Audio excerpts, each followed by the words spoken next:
જામનગર જિલ્લાનું જોડિયા તાલુકાનું કોઠારીયા ગામથી જામદુધઈ ગામ સુધીનો રસ્તો અતિથી અંતિ ગંભીર રસ્તો પડે છે। ગ્રામજનોની પૂછપરછ કરતા અમારો રસ્તો તાત્કાલિક રિપેર કરવામાં આવે એવી ગ્રામજનોની માંગણી છે અને કોઠારીયા ગામજનોમાં એક જ બસ આવે છે। માણસો સૂઈ ગયા પછી આવે ને સવારે સૂતા હોય ત્યાં વહી છે, તો અમારે મોરબીવાળી બસ જોઈએ છે। અતિ દુધઈથી કોઠારીયાનો રસ્તો કોઠારીયા એટલે બધો ખરાબ છે કે બીમાર માણસને લઈ તો પણ તાત્કાલિક જઈ ના શકે।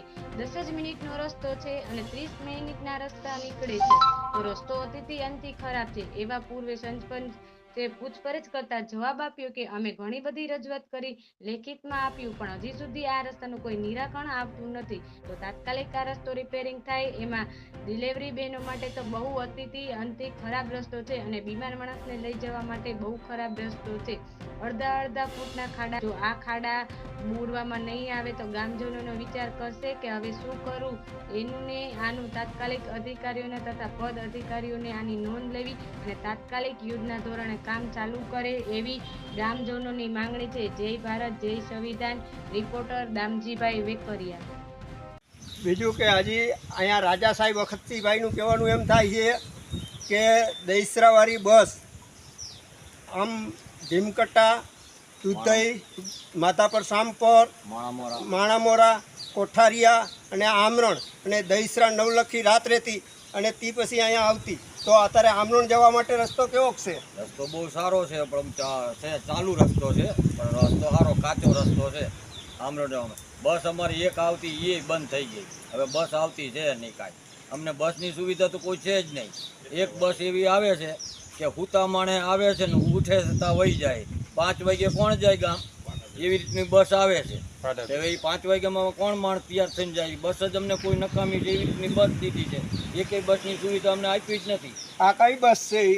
એ પાડાબેકર રાજકોટથી પાડાબેકર આવે છે, પણ એ 5 વાગે આવે છે ને 8 વાગે આવે છે ને 5 વાગે વહી જાય। અમને એ બસમાં કોઈ લાગુ જ કાંઈ પડતું નથી આવવા જવાનું। હવે આ ગામ છેવાડું દરિયાકાંઠાનું ગામ છે, અહીંયા કોઈ બસની સુવિધા છે નહીં, એટલે આ ભાઈનું કહેવાનું એમ છે કે અમને તાત્કાલિક સુવિધા મળે, ટાઈમે બસ મળે એવી અમને અપેક્ષા છે કે અમને અપેક્ષા એવી છે કે મોરબીવાળી બસ એક અમારે અહીંયા રાત રહીએ તો અમને ઢુકડામાં ઢુકડું સીધી પડતું હોય તો મોરબી માટેની અમને કોઈ સુવિધા છે જ નહીં। જો મોરબીની રાત કોઠારીયા રહીએ તો સવારે 12 માણસો જાય, સાંજે અટાણું કરી કે બીમાર હોય તો દેખાડી દવાખાને દવા લઈ અને પાછા ઘરે પરત આવી જાય। આવી અમારી માંગણી છે, પણ અમે કરી છે, પણ અમને કોઈ બસ આપતા નથી। હવે વહીવટદાર કોઈ ધ્યાન આપતા નથી। આ ગામજનોની એવી માંગણી છે અને આ પૂર્વ સરપંચ રિયેલા છે બાપભાઈ એનું નામ છે, અને એને તાત્કાલિક જે અધિકારીઓ છે, પદ અધિકારીઓ છે, એને અપીલ કરે છે કે આની અમને સુવિધા તાત્કાલિક આપો એવી એની નમ્ર અપીલ છે।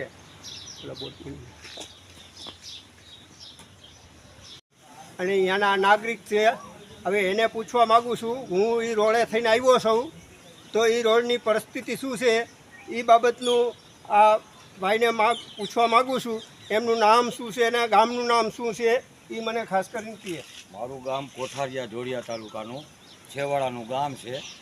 રસ્તો બહુ ખરાબ છે, બીમાર માણસ પડી જાય તો જઈ શકે એમ નથી। ખાડા એટલા પડી ગયા છે, અરજીઓ ખૂબ કરેલી, હું માજી સરપંચ છું, મેં અરજીઓ મારા સત્તામાં બહુ કરેલી, પણ બારો જવાબ આપે, કોઈ જવાબ આપતા નથી। અને અમારો રસ્તો જ એક છે, આવવા જવા માટે રસ્તો જ એક છે ગામજનોને, બીજો રસ્તો કોઈ છે નહીં અને ખરાબ છે હાલતમાં। કાંકરી પંચર પડી જાય તો હેરાન થાય છે, એવા ખરાબ રસ્તા છે।